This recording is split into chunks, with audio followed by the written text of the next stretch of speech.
അമ്മയ്ക്ക് എന്നൊക്കെ അറിയണം? അമ്മ ചോദിച്ചതിൽ ഇപ്പൊ എന്താ തെറ്റ്? ആഹാ, ഒരു വേഷത്തിൽ ഇവിടെ നിന്ന് ഇറങ്ങിപ്പോകുന്നു, മറ്റൊരു വേഷത്തിൽ തിരികെ വരുന്നു. എല്ലാ വേഷം കെട്ടിനും വളം വെക്കാൻ മനോഹരേട്ടനും. സാരിയും വാരി ചുറ്റിയുള്ള ദേവികയുടെ വരവ് എന്തോ ചടങ്ങിൽ പങ്കെടുത്തിട്ട് വരുന്നത് പോലെയുണ്ട്. ആ നിന്റെ അച്ഛൻ പപ്പനാവന്റെ പുലകൊളി അടിയന്തരവും കഴിഞ്ഞിട്ട് വരുന്ന വഴിയാ. പോയി കടുപ്പത്തി കട്ടങ്കാപ്പി എടുക്കടി പാർവതി. ആ അമ്മേൻ ചെല്ലമ്മേ, അടുക്കളയാണല്ലോ ദേവികക്കെതിരെയുള്ള അങ്കത്തട്ട്. ഒന്ന് പോടാ. ആയിക്കോട്ടെ. ഓ ഇരിക്കുന്നു.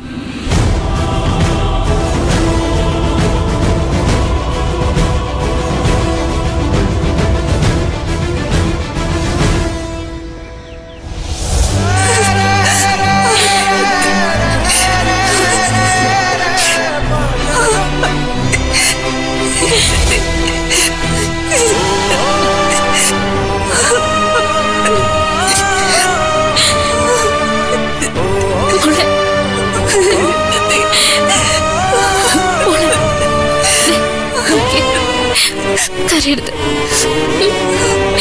എന്താടേത്? ഏട്ടത്തെങ്കിൽ വന്നില്ലേ? വന്നില്ലായിരുന്നെങ്കിൽ ശരത്തിനെ കൊന്നിട്ട് ഞാൻ ചത്തേനെ. അങ്ങനെ ഒറ്റയടിക്ക് തീരേണ്ടവനല്ലല്ലോ അവൻ. സത്യത്തില് ഏട്ടത്തിക്ക് എന്താ സംഭവിച്ച? പറയാം, എല്ലാം പറയാം. വിശദമായി തന്നെ പറയാം. തൽക്കാലം ഏട്ടത്തിയുടെ കണ്ണീർ കൊട്ടി മുഖമൊക്കെ തുടച്ച് നല്ല പുഞ്ചിരിക്കുട്ടിയായിട്ട് മാറിക്കേ.